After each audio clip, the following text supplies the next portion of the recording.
dragi roditelji, ja uopšte nisam toliko naivna kao što me predstavljaju. Nisam i neposlušna, dobra sam devojčica. Stvarno, odličan sam đak i slušam mamu. Časna reč. A dobro, uglavnom slušam mamu. Ponekad malo i zaboravim šta mi je rekao doma. Sada bolje se kao i sva deca. Slažem sa mojom bakom koja nikada ne viče. I bolje roditelje razume moje nestašnike. Da, moja baka izvon je crvenu kapu i znam sam godinu čoveka. Ja sam se vama predstavila. Kako se vi zovete? A vi? Šta kažeš? Nisam čula. Kako? Aha, imate baš.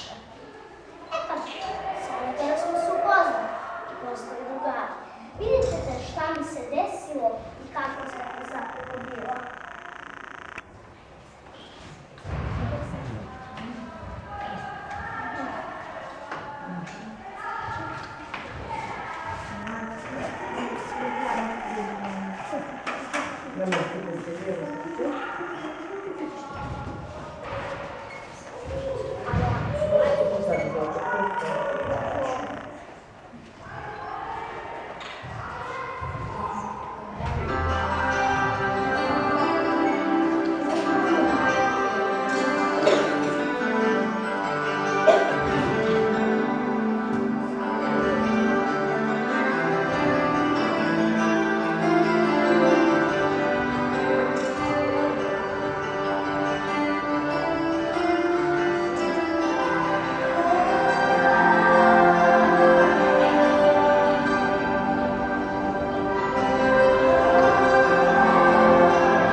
Vanessa.